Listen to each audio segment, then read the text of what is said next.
Me viene el gusto de la novela histórica como me vendría el gusto por cualquier otro tipo de novela, ¿no? Lo que pasa es que fue la que me publicaron, la primera novela que me publicaron, las anteriores no me las publicaron.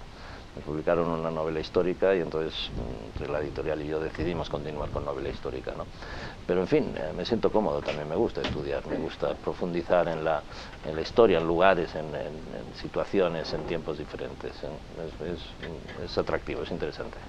Yo creo que sí, yo creo que sí, porque son las que más necesidad tienen de luchar, ¿no? De salir a veces de situaciones injustas, son las que tienen que plantearse la vida totalmente diferente, ¿no? Son las que sufren generalmente esas injusticias, ¿no?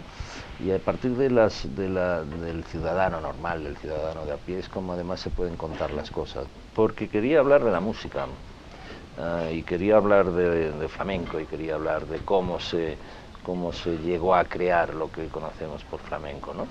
Y el flamenco viene de la fusión de estos cantos diversos de pueblos maltratados. O sea, el flamenco, en este caso concreto, es la fusión del canto de los esclavos negros con el canto de los gitanos, ¿eh? Esas dos comunidades maltratadas, esas dos comunidades que cantan con dolor, son las que fusionaron su música para lograr llegar a constituir lo que hoy conocemos como flamenco. Entonces, queriendo hablar de eso, evidentemente tenía que coger esas dos comunidades, ¿eh? La historia se desarrolla en la época de la Ilustración. Estamos hablando ya, es el momento en que cambian las dinastías españolas, terminan los Austrias y llegan los Borbones, que es la dinastía actual que tenemos, la borbónica, ¿no? Y llegan de Francia, por lo tanto traen una ilustración afrancesada.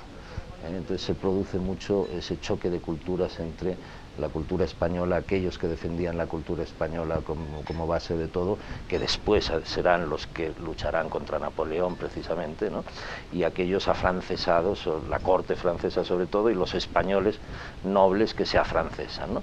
Eso es en términos generales donde se produce. Y el siglo XVIII, con respecto a los gitanos, tiene dos puntos muy importantes, culminantes, ¿no? Uno de ellos es su intento de exterminio, ¿no?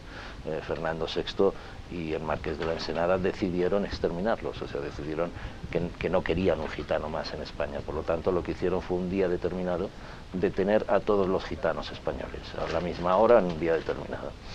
Y a los hombres y a los niños mayores de 7 años los mandaron a los arsenales militares a construir barcos y a construir los diques, etcétera, y a las mujeres y a los menores a prisión de por vida. O sea, estaban condenados de por vida. De esa forma, aquella generación terminaría, y a falta de contacto sexual entre ellos, evidentemente, terminaría de haber gitanos.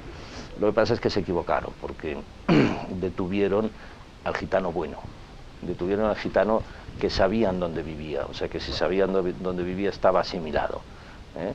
Y se olvidaron de detener, o no pudieron detener, al gitano que verdaderamente les molestaba, al gitano trashumante, al gitano que hacía los caminos, al herrero que iba de pueblo en pueblo errando los caballos, aquel que era más vividor que los gitanos asimilados, ¿no? Entonces fue una medida realmente tremenda, porque fue contra los gitanos asimilados, hubiera sido tremenda evidentemente contra cualquier persona, ¿no? Pero no tuvo las consecuencias que querían, y desgraciadamente falleció mucha gente. No, aquí dentro, aquí dentro. Pero me lo topé en Cuba. Yo quería escribir sobre Cuba, y quería escribir además sobre la época de la sacarocracia, que dentro de la crueldad de la esclavitud, que es tremendamente cruel, la época de la explotación de los ingenios azucareros fue todavía más cruel. Se llevaron esclavos, miles y miles de esclavos negros a Cuba, y antes de la automatización de los ingenios, pues era todo manual, y realmente fue una época tremendamente cruel. Y bien, estudié mucho, en mucha profundidad, la esclavitud, la música, la santería, ¿no? Que es esa fusión también de religiones, las religiones yoruba, las religiones africanas con la religión cristiana, permitida por la Iglesia también. Y al final llegué a la conclusión de que me era complicado escribir sobre Cuba, ¿no? Y entonces lo que hice fue traerme a Caridad. Me la imaginé a Caridad allá en Cuba, mi esclava cubana que había imaginado para aquella novela, me la traje a España.